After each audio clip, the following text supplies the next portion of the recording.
Hello नमस्कार माझ्या सर्व लाडक्या ताई आणि दादांना श्री स्वामी समर्थ.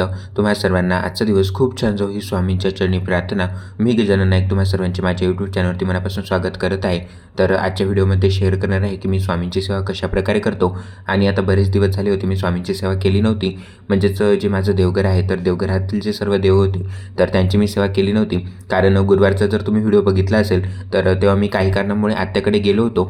तर म्हणजेच माझा 8 दिवसाचा पूजेमध्येच म्हणजे माझी रूमवरची स्वामी सेवा आहे तर तो गॅप पडला होता. पण जो स्वामींचा फोटो आहे तर तोच मी सोबत नेला होता. आणि जी आपली नित्यसेवा असते म्हणजे दररोजचे आपले 3 अध्याय 1 माळ जप तर हे सर्व मी तिथे प्रॉपर केले. आणि आज म्हणजेच आजचा होता बुधवार तर कालच म्हणजेच मंगळवारलाच मी तिथून रिटर्न आलो. आणि त्यानंतर सर्वात पहिल्यांदा म्हटलं आपण आपली स्वामी सेवा करावी. तर मंगळवारी म्हणजे संध्याकाळी मी इथे आलो. आणि आता हा दुसऱ्या दिवशीचा व्हिडिओ आहे म्हणजेच बुधवारचा व्हिडिओ आहे.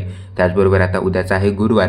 तर गुरुवारचं देखील तुमच्यासोबत व्हिडिओ मला शेअर करायचा आहे की आपण जी पूजा मांडणी आहे तर ते कशाप्रकारे करू शकतो. जेणेकरून ज्या काही नव्या ताई किंवा दादा असतील पूजा मांडणी करत असतील तर त्यांना माहिती नसेल की पूजा मांडणी कशी करायची.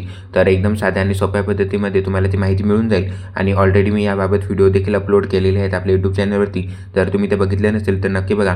तर सर्वात महत्त्वाचं म्हणजे जेव्हाही आपण स्वामी सेवा करतो आणि खूप दिवसानंतर करतो म्हटल्यावर जी देवांची भांडी असतात तर ती सर्वात पहिल्यांदा मी सर्व क्लीन करून घेतली. म्हणजे जी ॲक्लिन पावडरचा मी यूज करतो भांडे घासण्यासाठी तर त्या पावडरने जी सर्व देवांच्या मूर्त्या आहेत जे म्हणजे देवांची भांडी होती तर ती सर्व मी क्लीन करून घेतली. सर्वात पहिल्यांदा जे वस्त्र होते तर ते पण मला चेंज करायचे होते. कारण आता मार्गशीर्ष गुरुवार म्हणजेच मार्गशीर्ष महिना चालू झालेला आहे. त्यामुळे जे लाल कलरचे वस्त्र होते तर ते मला देवघरामध्ये अंथरायचे होते व ते मी अंथरून देखील घेतले. आणि जे पिवळे वस्त्र होते अगोदरचे तर ते मी काढून घेतले आणि ते स्वच्छ म्हणजेच नंतर धुवून ते वाळून म्हणजेच पुन्हा आपण ते ठेवू शकतो चांगल्या प्रकारे. त्यासाठीच हे जे सर्व वस्त्र आहेत तर ते मी एकदाच खरेदी केले होते. याचा देखील व्हिडिओ मी तुमच्यासोबत शेअर केलेला आहे. जर तो तुम्ही व्हिडिओ बघितला नसेल तर नक्की बघा. जेव्हाही आपण कोणतीही सेवा करतो तर सर्वात पहिल्यांदा आपल्याला दीपपूजन करून घ्यायचं असतं. तर जो माझा अखंड दिवा आहे तर तो मी पहिल्यांदा इथे लावून घेतला. म्हणजेच पहिल्यांदाची सर्व साफसफाई होती तर ती मी करून घेतली. त्यानंतर जे लाल कलरचे वस्त्र आहे तर ते मी देवघरामध्ये अंथरून घेतले. यानंतर सर्वात पहिल्यांदा जो दिवा आहे तर तो मी इथे प्रज्वलित करून घेतला. त्यानंतर मंगल कलशची देखील मी स्थापना करून घेतली. कारण मंगल कलश हा आपण मंगळवारी किंवा शुक्रवारी किंवा पौर्णिमेला असं देखील आपण चेंज करू शकतो. आणि काही कारणामुळे जर जमलं नसेल तर मंदात देखील आपण हा मंगल कलश जो आहे तर तो चेंज करू शकतो. तर आजचा होता बुधवार त्यामुळे जो मंगल कलश होता तर तो मी आज चेंज केला. कारण आज मला जी सर्व स्वामी सेवा होती आणि देवपूजा होती तर ती देखील मला करायची होती. आणि मंगल कलश जर आपण तसाच ठेवला तर तो चांगला नाही दिसत. त्यामुळे तो देखील मी स्वच्छ करून घेतलाच. म्हणजे जो मंगल कलशाचा तांब्या मी यूज करतो मंगल कलशामध्ये तर तो मी पहिल्यांदा क्लीन करून घेतला. आणि मंगल कलशाची स्थापना देखील एकदम साधी आणि सोपी आहे. जास्त काही मांडणी नाही. फक्त आपल्याला एक कलश, एक नारळ आणि म्हणजेच 5 खाऊची पानं किंवा 5 आंब्याची पानं घ्यायची आहेत आणि एक सुपारी आणि 1 रुपया एवढेच साहित्य लागतं आपल्याला जेव्हा आपण मंगल कलशाची स्थापना करतो.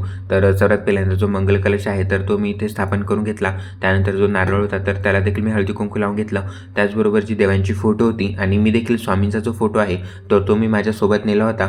तुम्हाला म्हणजेच मागच्या व्हिडिओमध्ये मी सांगितलं की आपण दुसऱ्या गावी देखील राहून स्वामी सेवा कशी करू शकतो. म्हणजे जर तिथे तुम्हाला स्वामींचा फोटो म्हणजे तुम्ही ज्यांच्या घरी जात असाल तर तिथे जर स्वामींचा फोटो असेल तर तुम्हाला सोबत न्यायची गरज नाही आहे. आणि म्हणजे तुम्ही जास्त दिवस थांबणार असाल तरच तुम्ही न्या. म्हणजे 2-3 दिवस थांबायचं असेल किंवा 1 दिवस थांबायचं असेल तर तुम्ही नाही नेला तरी चालेल. पण मला म्हणजेच 8 दिवस थांबायचं होतं त्यामुळे जो स्वामींचा फोटो आहे तर तो मी माझ्यासोबत नेला होता. याचनंतर जे फोटो होते सर्व तर ते मी पहिल्यांदा क्लीन करून घेतले. आणि जो स्वामींचा फोटो होता तर तो मी स्वच्छ करून घेतला. म्हणजेच ओल्या कपड्याने आपल्याला तो फोटो पुसून घ्यायचा. त्यानंतर जो कोरडा कपडा आहे तर त्याने देखील आपल्याला फोटो पुसून घ्यायचा. यानंतर जे अष्टगंध आहे तर ते मी फोटोने लावून घेतलं. आणि जे फोटो आहेत तर ते त्यांच्या जागेवर विराजमान केले. आणि जो महालक्ष्मी देवीचा देखील फोटो आहे तर तो देखील मी पूजेमध्ये घेतला होता. म्हणजेच जी आपली दररोजची नित्यसेवा असते तर मी स्वामींचा जो फोटो आहे त्याच्या साईडलाच जो भगवान विष्णू आणि महालक्ष्मी देवीचा देखील फोटो आहे तर तो देखील मी त्या देवघरातच ठेवला. आता उद्याच्या पूजेमध्ये या फोटोचा यूज होईलच. म्हणजेच ते देखील मी तुमच्यासोबत शेअर करणार आहे. त्याचबरोबर खास काही वस्तू मार्गशीर्ष गुरुवारसाठी मी अजून ऑनलाईन बनवल्या होत्या तर त्या देखील तुम्हाला पुढच्या व्हिडिओमध्ये बघायला मिळतील. तर त्या म्हणजेच मला दिसायला देखील खूप छान होत्या वस्तू आणि मार्गशीर्ष गुरुवारासाठी देखील उपयुक्त होत्या. म्हणजेच जो मार्गशीर्ष गुरुवारचा पूजेचा फोटो आहे जी कथा पोथी आहे तर ती देखील मी त्या ताईंकडून बनवलेली आहे. जेव्हा म्हणजेच मला पार्सल आता रिसिव्ह होईलच तर ते मी तुमच्यासोबत नक्कीच शेअर करेल. तर यानंतर जे काही देवांचे दुसरे फोटो होते तर ते देखील मी ते साफ करून घेतले. त्याचबरोबर ज्या देवांच्या मूर्त्या होत्या तर त्यांना देखील मी अंघोळ म्हणजे त्यांचा देखील अभिषेक करून घेतला. म्हणजे जेव्हाही आपण ज्या ज्या देवांची अभिषेक करतो म्हणजे त्यांना अंघोळ घालतो तर तेव्हा त्या त्या देवांचा आपण मंत्र म्हणायचा. म्हणजेच जेव्हा आपण महाराजांना अंघोळ घालतो तर तेव्हा श्री स्वामी समर्थ, श्री स्वामी समर्थ या मंत्राचा जप करत करत आपल्याला महाराजांना अंघोळ घालायची आहे. त्याचबरोबर जी गणपती बाप्पांची मूर्ती आहे, जेव्हा आपण गणपती बाप्पांच्या मूर्तीवर अभिषेक घालतो तर तेव्हा ओम गण गण गणपती नमः, ओम गण गण गणपती नमः या मंत्राचा जप करत करत अभिषेक करायचा आहे. त्याचबरोबर जेव्हा आपण महालक्ष्मी देवीच्या मूर्तीवर अभिषेक करतो तर ओम महालक्ष्मी देवे नमः, ओम महालक्ष्मी देवे नमः अशा प्रकारे म्हणजे ज्या देवांची जी मंत्र आहेत तर ती आपण जर अशीच उच्चारण केली अभिषेक करताना तर त्यांची सेवा आपल्या हातून आपोआप घडून जाते. त्यामुळे मी देखील म्हणजेच अशा प्रकारेच करतो. आणि त्यानंतर जे शंख होता तर ते देखील मी पूजेमध्ये ठेवून घेतला. जे रुद्रयंत्र होतं तर ते देखील मी प्लेटमध्ये ठेवलं होतं.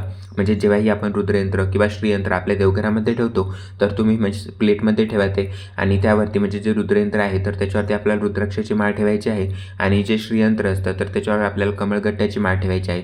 कारण जे कमळगट्टे आहेत तर ते महालक्ष्मी देवीला खूप प्रिय आहेत. त्यामुळे आपल्याला म्हणजे दररोजच्या दररोज एवढे म्हणजे जे कमळगट्टे आहेत तर ते कमळाचं स्वरूप आहे. त्यामुळे जेव्हाही आपण श्रीयंत्रावर कमळगट्ट्याची माळ अर्पण करतो तर त्याचा अर्थ असा होतो की आपण देवी आईला म्हणजेच जे कमळाची फुलं आहेत तर ते तेवढे आपण अर्पण करत आहोत. म्हणजेच तुम्ही कमळाची जी कमळगट्ट्याची माळ आहे तर ती तुमच्या देवघरामध्ये नक्की ठेवा. आणि जर नसेल तुमच्या देवघरामध्ये तर तुम्ही आता मार्गशीर्ष गुरुवार आता म्हणजेच आपला मार्गशीर्ष महिना चालू आहे तर या ज्या वस्तू आहेत ज्या महालक्ष्मी देवीला प्रिय आहेत तर ह्या तुम्ही तुमच्या घरामध्ये आणू शकता. जेणेकरून महालक्ष्मी देवीची जी कृपा आहे तर ती नेहमी आपल्या घरावरती राहते आणि आपल्या घरामध्ये सुख समृद्धी नेहमीही नांदते. यानंतर जी देवपूजा होती तर ती मी करून घेतली आणि जे फुलं होते तर ते देखील मी देवांना वाहून घेतली. आणि स्वामींच्या आशीर्वादाने म्हणजे जी काही फुलं आहेत तर ती मला म्हणजेच मिळून जातात.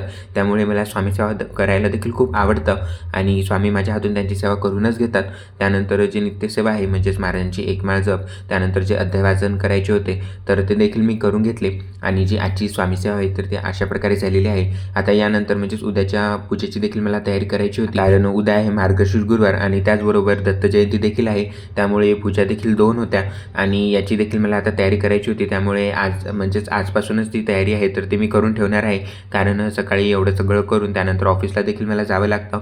त्यामुळे जी काही पूजेची तयारी आहे तर ती मी रात्री अगोदरच म्हणजे जे काही शक्य होईल तर तशा प्रकारे तयारी करून ठेवतो. जेणेकरून दुसऱ्या दिवशी म्हणजे आपल्याला घाईघाई होत नाही आणि घाईघाईमध्ये काही ना काही वस्तू राहून जातात. त्यामुळे आपण अगोदरच जर पूर्ण प्लॅनिंग केली तर आपल्या ज्या उद्याची पूजा आहे तर ती देखील खूप छान होईल. आणि पूजेचा व्हिडिओ मी नक्कीच तुमच्यासोबत शेअर करणार आहे. तर हा व्हिडिओ तुम्हाला आजचा माझ्या स्वामी सेवेचा कसा वाटला कमेंटमध्ये नक्की सांगा. व्हिडिओ आवडला असेल तर लाईक, शेअर आणि सबस्क्राईब करायला विसरू नका. भेटूया अशाच नवनवीन माहितीपूर्ण व्हिडिओसोबत. तोपर्यंत सर्वांना पुन्हा एकदा श्री स्वामी समर्थ. आणि मार्गशीर्ष गुरुवारबाबत तुम्हाला जर काही प्रश्न असतील तर तुम्ही कमेंटमध्ये नक्की विचारा. मी तुम्हाला रिप्लाय देण्याचा नक्कीच प्रयत्न करेन. म्हणजेच जेवढं मला शक्य होईल तर तेवढे मी रिप्लाय देण्याचा प्रयत्न करत असतो. आणि स्वामींच्या महाराजांची जी मूर्ती आहे तर तिच्याबाबत देखील मला इंस्टावर प्रश्न येत राहतात म्हणजेच कमेंट येत राहतात. दादा तुम्ही मूर्ती कुठून घेतली? तर मूर्तीचा व्हिडिओ ऑलरेडी आपल्या यूट्यूब चॅनलवरती अपलोड केलेला आहे आणि तिथे मी त्यांचा कॉन्टॅक्ट नंबर देखील दिलेला आहे. जर तुम्ही तो बघितला नसेल तर नक्की बघा.